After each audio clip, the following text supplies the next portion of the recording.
Yang dapat memasukkan bola paling banyak ke gawang dengan melempar itulah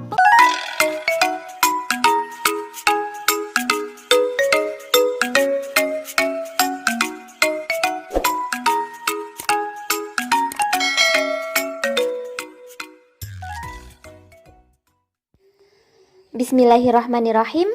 Assalamualaikum adik-adik. Di video kali ini kita akan belajar materi kelas 3, tema 3, benda di sekitarku, subtema 1, aneka benda di sekitarku, pembelajaran 4. Tujuan pembelajaran ini sebagai berikut.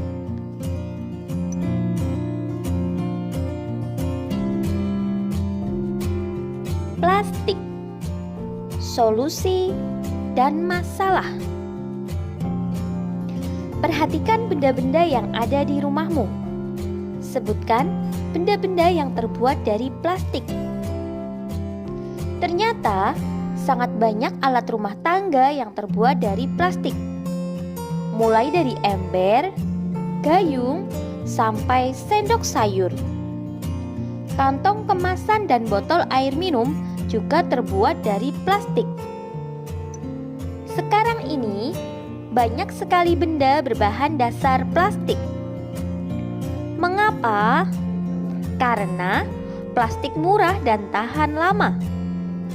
Bahan dari plastik tidak dapat menyerap air atau tidak tembus air. Plastik pun mudah dibentuk dan ringan. Oleh karena itu, plastik dapat dibuat menjadi berbagai benda. Plastik memberikan banyak manfaat. Akan tetapi, plastik juga dapat menimbulkan masalah.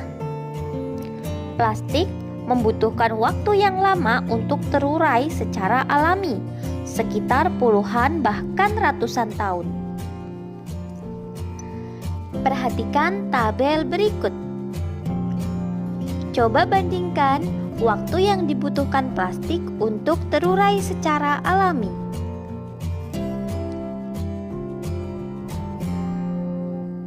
Kamu dapat membayangkan apabila membuang kantong plastik sekarang. Kantong plastik akan terurai 10 hingga 20 tahun yang akan datang. Untuk mengurangi sampah plastik dapat dilakukan dengan 3 cara.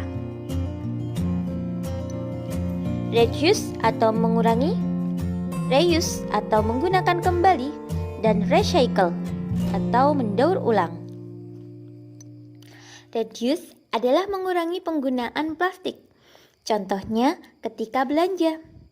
Sebaiknya membawa tas belanja sendiri sehingga tidak perlu menggunakan kantong plastik. Reuse adalah memanfaatkan kembali sampah plastik. Misalnya, sampah kemasan botol minuman digunakan untuk membuat pot bunga.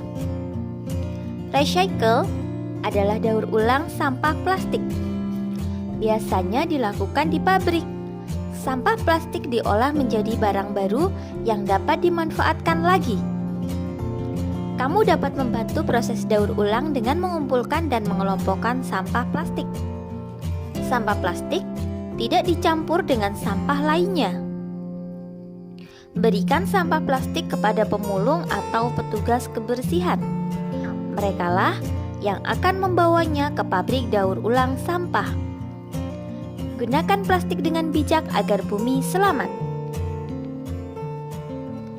Contoh yang bisa dilakukan untuk reduce yaitu mengurangi penggunaan plastik kresek.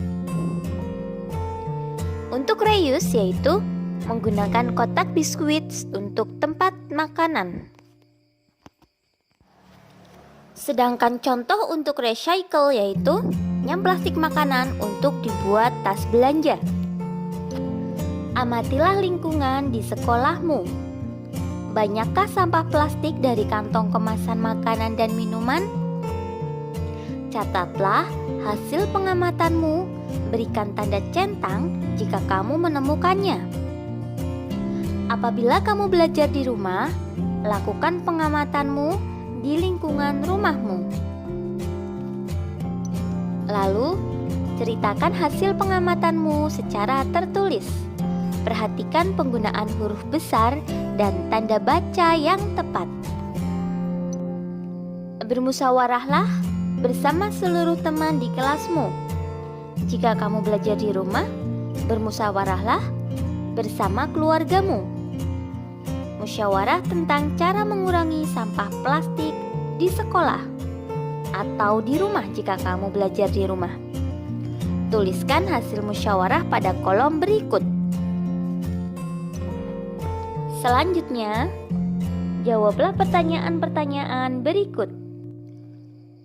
Untuk pertanyaan nomor 1 sampai dengan 3, silahkan kamu jawab sesuai dengan keadaanmu. Untuk pertanyaan nomor 4, kakak bantu menjawab. Apakah kamu akan menjalankan hasil musyawarah di kelas?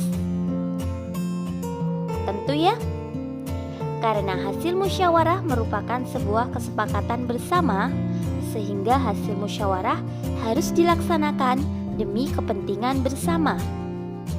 Kemudian, pertanyaan yang nomor 5. Pentingkah bagi kamu memberikan pendapat saat musyawarah dilakukan? Tuliskan alasanmu. Ya, memberikan pendapat saat musyawarah dilakukan itu penting. Karena dengan berpendapat dalam musyawarah, kita dapat menyelesaikan suatu masalah bersama-sama dan bisa menggabungkan satu pendapat dengan pendapat yang lainnya. Plastik tidak hanya digunakan untuk membuat perlengkapan dapur dan kantong kemasan. Plastik juga digunakan untuk membuat bola, seperti bola pingpong dan bola sepak. Banyak permainan yang menggunakan bola, contohnya antara lain bola tangan. Lakukan permainan bola tangan. Aturan permainan bola tangan sebagai berikut. Yang pertama, permainan dimainkan di lapangan. Kemudian, permainan dilakukan oleh 2 kelompok. Lalu, setiap pemain harus memasukkan bola ke gawang lawan. Yang keempat, bola harus dioperkan pada teman satu tim. Setiap pemain harus mengoperkan bola setelah melangkah paling banyak 5 langkah. Yang kelima, kelompok yang dapat memasukkan bola paling banyak ke gawang dengan melempar, itulah pemenangnya. Untuk kegiatan bersama orang tua, silahkan cermati sampah plastik yang ada di rumah. Pisahkan sampah plastik yang dapat didaur ulang dengan sampah lainnya. Mintalah petunjuk orang tuamu. Alhamdulillah, sekian video pembelajaran kali ini. Semoga bermanfaat. Banyak kekurangan kakak mohon maaf. Selamat belajar dan tetap jaga kesehatan. Semoga senantiasa mendapatkan kemudahan dari Allah Subhanahu wa Ta'ala. Wassalamualaikum warahmatullahi wabarakatuh.